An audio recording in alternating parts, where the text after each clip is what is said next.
Assalamualaikum warahmatullahi wabarakatuh.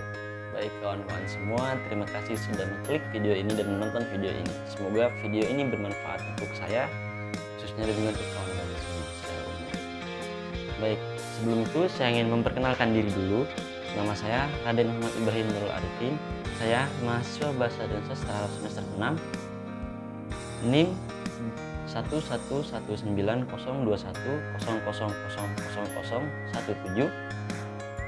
Video ini dibuat untuk memenuhi persyaratan tugas UTS Kodikologi, yang mana dalam mata kuliah ini diampu oleh dosen saya. Beliau bernama Ustadz Muhammad Ida Fadlan MHu. Semoga beliau selalu diberi kesehatan dan juga selalu dilancarkan urusannya oleh Allah Subhanahu wa Ta'ala. Amin amin ya rabbal alamin. Dalam tugas kodikologi ini ada 6 materi yang diberikan oleh dosen saya, tapi saya melihat bahwa ada satu materi yang mana itu berkaitan dengan kegiatan saya dulu di pesantren, yaitu aksara Arab dan turunannya di Nusantara. Loh, kok ada kaitannya dengan pesantren? Apa kaitannya? Ya jelas ada, yaitu pemberian makna gantung ketika mengkaji kitab kuning, yang mana makna gantung ini menggunakan aksara Arab.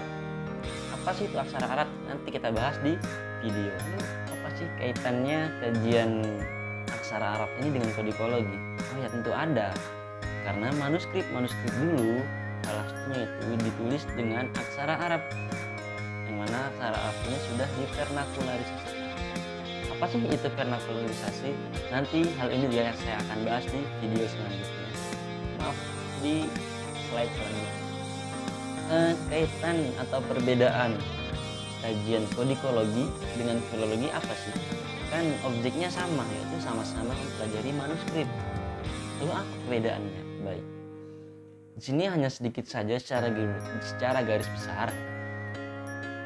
Kodikologi itu membahas tentang fisik manuskrip, entah itu dari tintanya, itu dari kertasnya, dari watermarknya, dari hal-hal yang ada di fisik tersebut. Jika filologi itu membahas tentang isi dari manuskrip itu, mulai dari apa sih isinya, membahas tentang apa, dan ini kajian tentang fikih, tauhid atau akhlak. Nah itu yang mengkaji adalah dari materi dari filologi. Jadi sudah jelas bahwa filologi adalah isinya, kodikologi adalah fisiknya, begitu ya. Agar tidak berlama-lama, mari kita simak yuk penjelasan tentang aksara Arab dan turunannya di Nusantara. Negara Indonesia memiliki 3 sumber daya yang patut dinikmati dan disyukuri, yaitu sumber daya alam, sumber daya manusia, dan juga sumber daya ideologi, yang mana itu adalah Pancasila.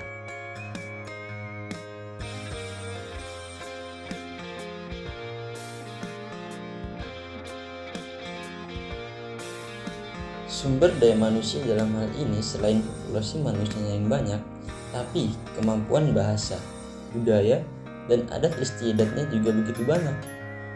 Menurut data Kemendikbud yang dilansir oleh Kompas pada tahun 2022, bahwa bahasa yang ada di wilayah Indonesia itu terdapat 718 bahasa daerah yang tersebar di berbagai daerah di Indonesia. Tentu ini bukan angka yang sangat kecil.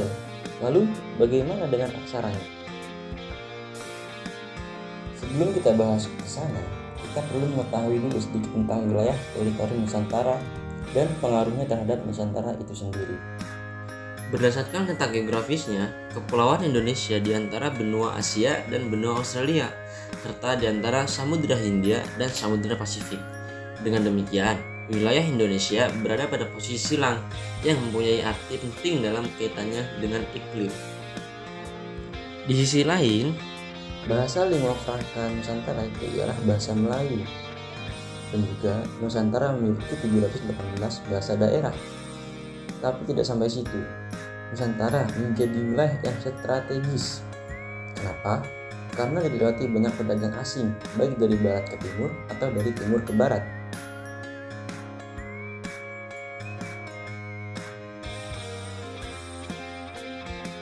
Hal ini membawa pengaruh besar bagi Nusantara, bukan hanya budayanya saja, tapi juga keilmuannya, terlebih aksaranya. Dalam sejarah aksara, setidaknya ada 3 peradaban besar yang masuk ke Nusantara dan membawa pengaruh aksara itu sendiri, yaitu India, Arab, dan Eropa.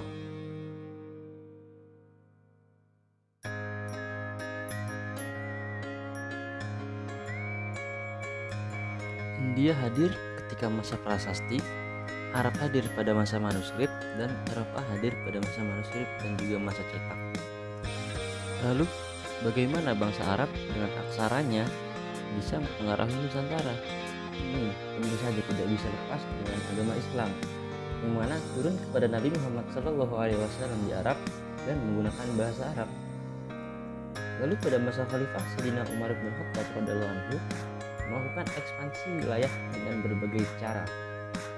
Lalu kemudian ketika Islam sampai ke wilayah Nusantara, ekspansi ini dilakukan dengan cara yang sangat ideal. Salah satunya yaitu dengan akulturasi budaya, sehingga tidak adanya pertentangan antara budaya lokal dan Islam itu sendiri. Dalam hal ini, istilah yang sering digunakan oleh masyarakat NU atau Nahdliyin ialah Islam Nusantara, atau untuk Muhammadiyah ialah Islam berkemajuan. Jadi sampai sini sudah jelas bahwa maksudnya aksara Arab Nusantara ialah karena ekspansi Islam di wilayah Nusantara. Salah satu akulturasi budaya yang dilakukan agar masyarakat lokal paham dengan bahasa Arab yaitu dilakukannya vernakularisasi. Apa sih vernakularisasi itu? Yaitu lokalisasi aksara atau menulis bahasa lokal dengan bahasa Arab. Atau lebih mudah dipahami yaitu kita menulis bahasa Indonesia tapi menggunakan huruf hijaiyah. Begitu kira-kira. Nah, peristiwa ini kemudian dilembagakan secara resmi dan pertama kali oleh Kerajaan Samudra Pasai pada abad ke-13. Berlanjut pada abad ke-17 sampai abad ke-19, ulama Nusantara melakukan vernakularisasi besar-besaran karena mereka sadar bahwa umat Islam banyak yang tidak paham bahasa Arab. Karena polarisasi ini banyak dilakukan oleh ulama Indonesia yang baru saja kembali ke tanah air setelah melakukan petualangan intelektual di Haramain, yang artinya peristiwa vernakularisasi Arab ini mencapai puncak perkembangannya. Pada hari ini, vernakularisasi masih menjadi tradisi dan dilestarikan, namun tidak di seluruh wilayah Indonesia, hanya di beberapa lembaga pendidikan Islam yaitu pesantren. Karena masyarakat Indonesia sudah banyak yang paham bahasa Arab. Selain itu juga sudah banyak para guru, para kiai, para habaib yang mengajarkan kitab-kitab bahasa Arab dengan menggunakan bahasa lokal. Sehingga dengan adanya pengajaran tadi memudahkan masyarakat Indonesia memahami agama Islam itu sendiri. Di Nusantara ada beberapa aksara Arab yang mengalami vernakularisasi. Yang pertama yaitu Jawi yang menggunakan bahasa Melayu, Aceh, dan Minangkabau. Kemudian ada aksara Pegon yaitu menggunakan bahasa Sunda, Jawa, dan Madura. Pegon ini sering digunakan oleh beberapa santri di pesantren untuk memberikan makna gantung ketika mengajarkan kitab kuning, yaitu kitab yang tidak ada harokatnya. Lalu selanjutnya ada aksara Serah yang digunakan dalam bahasa Bugis. Lalu yang terakhir ialah aksara Buriwolyo yang menggunakan bahasa Buton. Baik kawan-kawan, bagaimana dengan videonya? Semoga kawan-kawan semua bisa memahami videonya. Dan jika ada yang ingin bertanya, bisa menghubungi saya di Instagram di bawah ini. Atau jika ada yang ingin menambahkan masukan, kritik, dan saran, bisa komen di kolom komentar. Terima kasih. Sebelum saya tutup video ini, saya terakhir akan membacakan makna Pegon yang ada di kitab saya ketika saya masih di pesantren. Baik, kawan-kawan semua bisa lihat ke layar ya. Nah, baik, di layar ini tertera kitab Fathul Qorib karya dari Imam Abi Syuja. Baik, sini saya akan membacakan tentang kitab Bayan Ahkami Syam sedikit saja ya, tentang Pegon yang saya kasih ketika saya pesantren. Sini ada garis-garis karena memang dulu sudah tahu artinya, jadi jarang saya terjemahkan. Bismillahirrahmanirrahim. Kitabu Bayani Ahkamis Syami.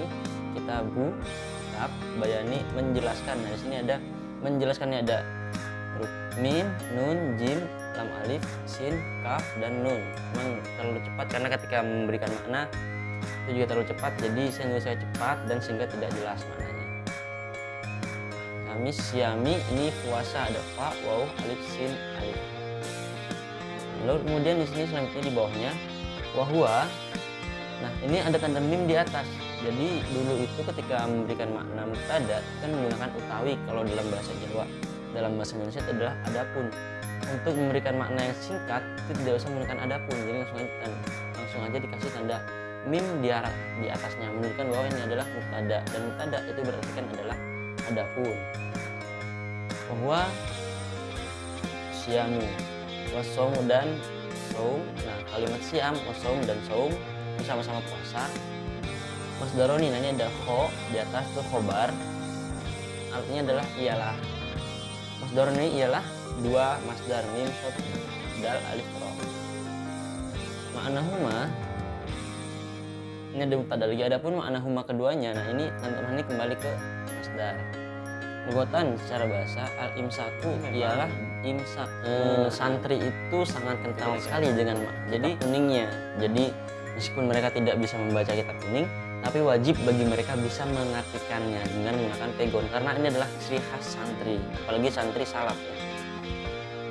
Dan juga ketika menerjemahkan kitab itu tidak hanya keilmuannya saja yang didapat, tapi spiritualitas dari pengarangnya. Karena ketika kita mengartikan kitab atau sebelum mengaji itu mengirimkan Al-Fatihah kepada para pengarang kitab ini, sehingga bukan saja keilmuannya tapi spiritualitasnya yang kita dapat juga itu ketika menerjemahkan atau ketika mempelajari kitab ini.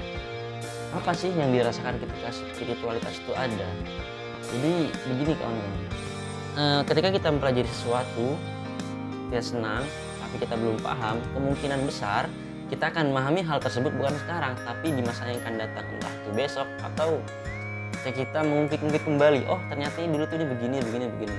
Itu ada di sisi spiritualitasnya. Karena apa? Yang memberi pemahaman itu adalah Allah. Kembali ke kodikologi. Jadi untuk kawan-kawan semua yang ingin mempelajari kodikologi, itu sudah banyak sekali channel yang mengkaji tentang kodikologi. Tapi di sini saya akan menyarankan kawan-kawan semua untuk subscribe channel Cinta Manuskrip Nusantara, yang mana ini adalah membahas tentang kodikologi gitu. Jadi kalau teman-teman ingin mempelajari kodikologi itu sudah tidak pusing lagi, tinggal subscribe saja channel ini, maka kawan-kawan akan mempelajari kodikologi secara digital lewat channel ini, gitu kan. Untuk link YouTube Cinta Manuskrip Nusantara akan saya cantumkan di deskripsi di bawah. Terus ya kawan-kawan semua, kurang lebihnya mohon maaf dari saya jika ada kebenaran itu dari Allah Subhanahu wa taala, jika ada kesalahan itu dari saya sendiri. Wabillahi taufiq wal hidayah. Assalamualaikum warahmatullahi wabarakatuh. Bye, sampai jumpa di video selanjutnya.